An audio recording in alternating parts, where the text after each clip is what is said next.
दोस्तों, महाभारत एक ऐसी विस्तृत कथा है जो हमें जीवन के संपूर्ण मूल्यों को बताती है। ये इतिहास के उस काल को समेटे है जो आज तक का सबसे उन्नत वाला काल माना जाता है। इस काल में ऐसे ऐसे वीर योद्धाओं ने जन्म लिया कि उनको गिनना भी दुष्कर है। मूलतः महाभारत में द्रौपदी वस्त्रहरण और कौरव पांडव युद्ध को प्रधानता मिलती है, परंतु ये दो महाभारत के एक हिस्सा मात्र है। आज हम महाभारत काल के एक ऐसे योद्धा के बारे में बताएंगे जिसकी मित्रता स्वयं देवराज इंद्र से थी और साधारण मानव तो इंद्र का दोस्त नहीं हो सकता। जो आयु में भीष्म से बड़े और योद्धा ऐसे जिन्होंने कर्ण और अर्जुन के साथ भी युद्ध करने का वर्णन मिलता है। एक ऐसे योद्धा जिनके साथ अर्जुन को भी लगातार 8 दिनों तक युद्ध करना पड़ा था और अंत में देवराज इंद्र को दोनों के बीच सुलह करानी पड़ी थी। कहने को यह भी कहा जाता है कि कर्ण ने भगदत्त को युद्ध में पराजित किया था, किंतु मूल महाभारत में इसका वर्णन नहीं मिलता है। अब जानते हैं कौन था भगदत्त और क्या थी उसकी अर्जुन के साथ शत्रुता। भगदत्त प्राग्ञज्योतिषपुर के राजा नरकासुर का पुत्र था। भगदत्त का उल्लेख महाभारत में मिलता है। भगदत्त मात्र एक ऐसा चरित्र था जिसने 8 दिन तक अकेले अर्जुन के साथ युद्ध किया। युधिष्ठिर के राजसी युग के समय जब अर्जुन राज्यों को अपने अधीन कर रहे थे, तब अर्जुन और भगदत्त का 8 दिन तक युद्ध चला। अर्जुन ने अनेक प्रयास किए, परंतु प्राग्ञज्योतिष पर विजय प्राप्त नहीं कर सके। भगदत्त और अर्जुन के पिता घनिष्ठ मित्र थे, इसीलिए भगदत्त ने युधिष्ठिर को चक्रवर्ती स्वीकार किया तथा यज्ञ के लिए शुभकामनाएं दी। महाभारत के समय भगदत्त की आयु बहुत ही अधिक थी और इस योद्धा ने भीम, अभिमन्यु और सात्यकी जैसे योद्धाओं को पराजित किया था। द्रोण पर्व के 24वें अध्याय में वर्णन मिलता है कि अभिमन्यु और अन्य योद्धाओं ने एक साथ मिलकर भगदत्त पर आक्रमण किया था, परंतु भगदत्त और भगदत्त के हाथी के पराक्रम के सामने कोई भी टिक नहीं सका था। कहने को बहुत से लोग ये भी कहेंगे कि अंगराज कर्ण ने भगदत्त को जीत लिया था युद्ध में, इसीलिए उसने कौरव पक्ष से युद्ध किया।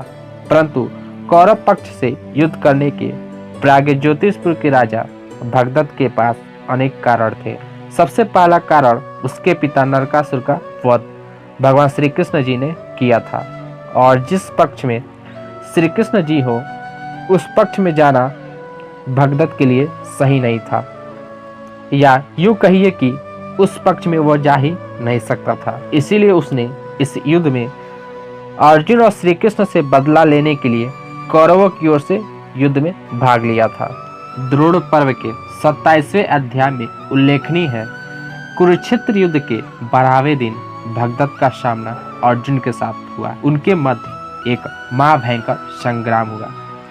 एक समय ऐसा भी आया जब भगदत्त ने अपने हाथी से अर्जुन को लगभग कुचल ही दिया था, परंतु उनके साथ ही भगवान श्री कृष्ण जी थे, इसीलिए भगवान श्री कृष्ण ने अर्जुन के रथ को बचा लिया।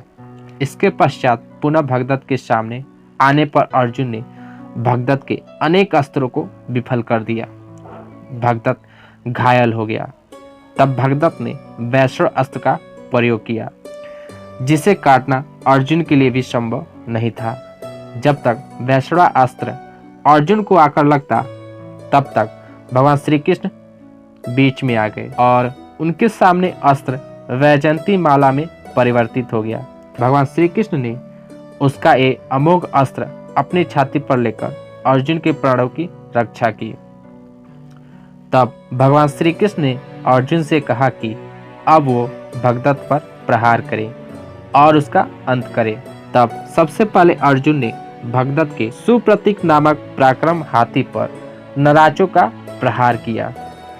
और ये प्रहार इतना तीव्र था कि बाण हाथी के कुंभ स्थल में पंख समेत प्रवेश कर गए।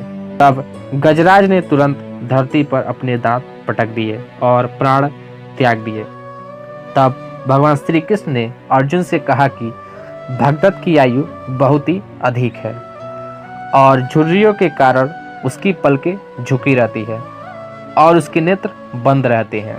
चूंकि भगदत्त बहुत ही पराक्रमी और शूरवीर है, इसलिए उसने अपने नेत्रों को खुला रखने के लिए अपने मस्तक पर एक पट्टी बांध रखी है। अर्जुन भगवान श्री कृष्ण का इशारा समझ गए और तब उन्होंने पहले भगदत्त के मस्तक पर बंधे हुए उसके पट्टों पर तीर मारा, जिसके परिणाम स्वरूप भगदत्त के मस्तक की पट्टी छीड़ हो गई और उसके नेत्र बंद हो गए। और इस अवसर का लाभ उठाकर अर्जुन ने भगदत्त का अंत कर दिया। इस प्रकार एक महान तेजस्वी और पराक्रम योद्धा अर्जुन के हाथों मारा गया। यदि आप ये मानते हैं कि भगदत्त को कर्ण ने विजय यात्रा के दौरान हराया था, तो हमें कमेंट्स करके जरूर बताएं।